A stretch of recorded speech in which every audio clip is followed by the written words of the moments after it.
Bismillahirrahmanirrahim. Perkenalkan, nama saya Sandra Novi Andarini dari kelas B2 Prodi PGSD dengan NIM 230600144 akan menanggapi sebuah video tentang isu penyalahgunaan hak asasi manusia yang ada di Indonesia dengan mengambil video dari kanal YouTube bisnis.com dengan judul Kronologi Baku Tembak TNI KKB, satu prajurit terluka.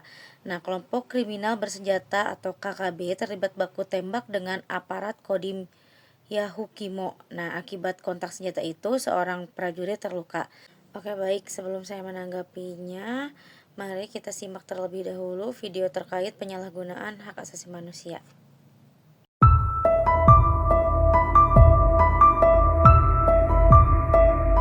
Baku tembak terjadi antara prajurit TNI dengan kelompok kriminal bersenjata atau KKB di Papua Pegunungan.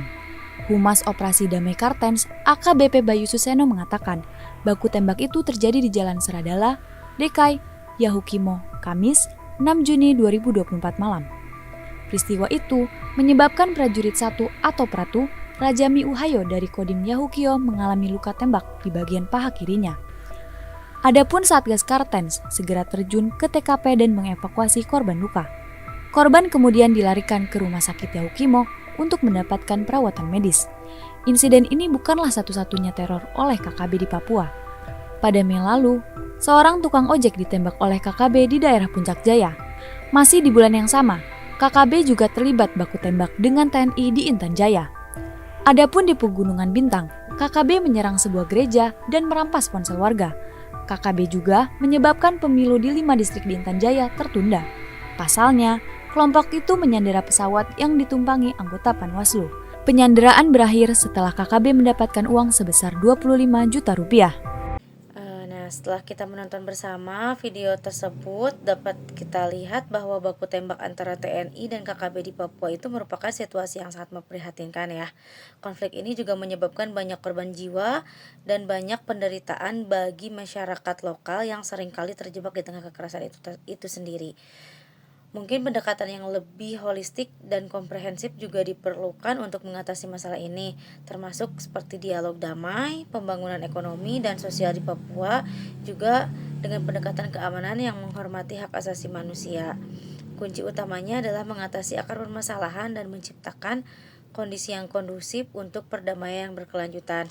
Nah, mungkin cara menyelesaikan masalah di Papua bukan cuman dengan cara militer aja ya, tapi mungkin dengan cara mendidik masyarakat Papua agar lebih cinta terhadap Indonesia, lalu bisa juga dengan memberi mereka informasi yang benar, menjauhkan mereka dari paham yang radikal, lalu kirim pasukan sebanyak mungkin biar masyarakat Papua merasa tenang dan damai. Lalu kita bisa menempatkan juga pejabat pemerintah pusat untuk mengisi sebagian besar jabatan di Papua itu sendiri ya. Dengan begitu mungkin tidak akan ada kata merasa superior di negara sendiri. Jadi mungkin kan akar dari permasalahan KKB itu sendiri yaitu mereka merasa superior di negara mereka sendiri.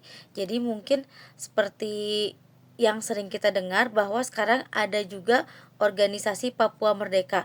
Itu kan mungkin maksudnya atau tujuannya ingin membuat diri mereka merasa superior di negeri sendiri. Jadi mereka ingin membuat negeri mereka sendiri di atas negeri kita, negeri Indonesia gitu maksudnya. Jika ini sudah dilakukan, lama-lama mungkin KKB akan menyusut dan hanya menyisakan akar. Nah, akar itulah yang harus dimusnahkan dengan cara militer. Jadi mungkin untuk pendekatan yang lebih komprehensif tidak usah dengan cara yang militer gitu.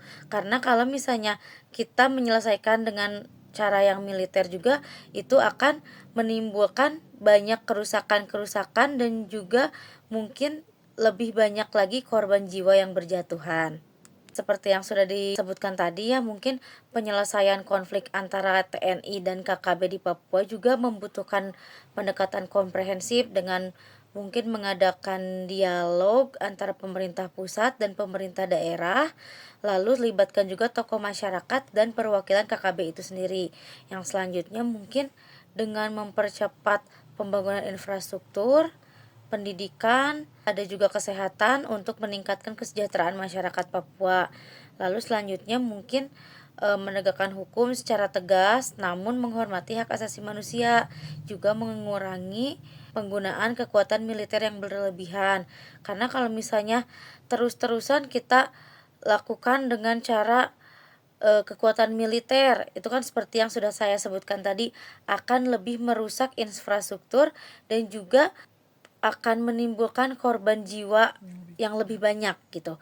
Lalu selanjutnya mungkin pastikan juga implementasi otonomi khusus yang benar-benar bermanfaat bagi masyarakat Papua. Nah, setelah itu mungkin dengan mendorong rekonsiliasi nasional, terus rehabilitasi bagi anggota KKB yang mau kembali ke masyarakat. Mungkin dengan cara pendekatan komprehensif itu akan mengurangi penyalahgunaan hak asasi manusia yang ada di Papua itu sendiri. Itu mungkin yang bisa saya berikan tanggapan, kurang dan lebihnya mohon maaf. Wassalamualaikum warahmatullahi wabarakatuh.